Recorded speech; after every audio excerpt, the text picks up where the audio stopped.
Ada kejanggalan dalam pernyataan Bahar, soal dia baru saja ditembak oleh orang nggak dikenal. Apalagi tidak ditemukan proyektil peluru di tempat kejadian. Juga tidak ada saksi mata dalam peristiwa itu. Ini aneh, biasanya si Bahar itu kemana-mana dikawal sama centeng macam tuan tanah. Lagaknya yang tengil selalu dikerumuni para pemujanya. Maka aneh kalau saat peristiwa terjadi tidak ada saksi mata. Sudah begitu, tidak ditemukan proyektil peluru. Mestinya setelah kejadian, Bahar langsung melapor supaya polisi bisa melacak adanya bukti. Tapi yang menimpa Bahar itu sulit dibuktikan. Entah karena dia telat melapor atau karena kejadian itu memang gak ada.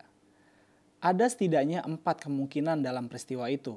Pertama, sebenarnya Bahar itu mimpi ditembak orang, tapi dia menganggap itu sebagai kenyataan.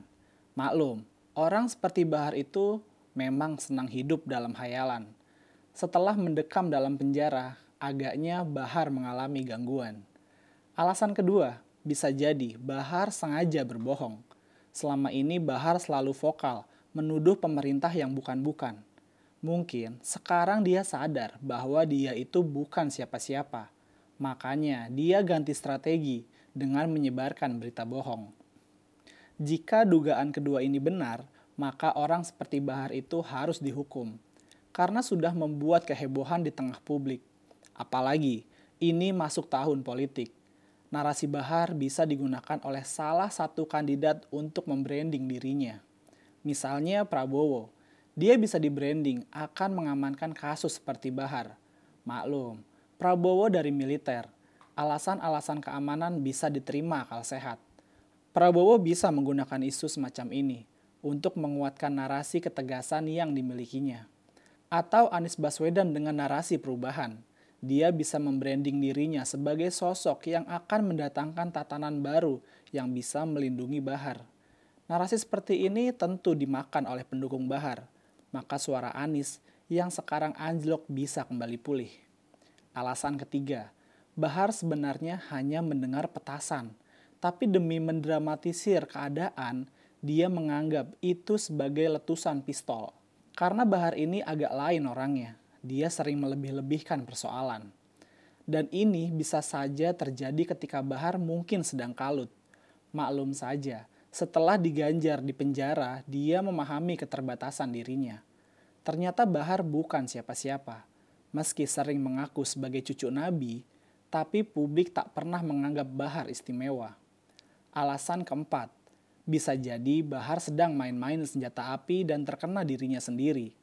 Ini bisa saja kita pahami ketika ingat Ratna Sarumpait. Orang itu mengaku dianiaya orang, padahal habis operasi plastik.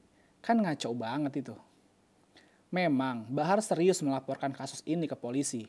Dia mengaku ditembak di dekat Pusdiklat Dishub pada Jumat 12 Mei 2023. Bahar terluka di dekat perut. Tapi sampai saat ini hasil visumnya belum keluar. Kalaupun hasilnya sudah keluar, itu juga belum bisa dipastikan akibat ulah orang lain. Bisa jadi itu karena ulahnya sendiri atau orang-orangnya sendiri. Makanya nggak ada saksi mata di sana. Terlepas dari semua kemungkinan itu, ada satu pertanyaan yang sulit dijawab. Apa untungnya menembak Bahar bin Smith? Emang siapa yang diuntungkan jika Bahar meninggal? Pemerintah nggak merasa Bahar itu sebagai sosok yang berbahaya. Pengikutnya juga nggak banyak. Paling orang seperti Bahar ini beraninya menganiaya anak kecil. Selebihnya ya nggak ada nyali. Jadi sangat sulit diterima nalar jika ada pembenci Bahar yang sampai merancang skenario penembakannya. Sangat tidak masuk akal dan nggak ada untungnya juga. Orang harus membeli pistol dan mengamati gerak-gerik Bahar, kemudian menanggung resiko tertangkap polisi dengan tuduhan upaya pembunuhan berencana. Padahal Bahar juga bukan siapa-siapa. Ini nggak masuk akal.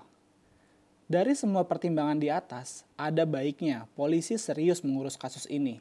Kalau terbukti Bahar mengarang cerita, maka sebaiknya dia kembali dimasukkan ke dalam penjara. Orang seperti ini memang gak layak menghirup udara bebas, karena suka bikin gaduh dan menimbulkan kegelisahan banyak orang. Bahar tidak boleh berbuat sesukanya, karena negara ini bukan punya mbahnya.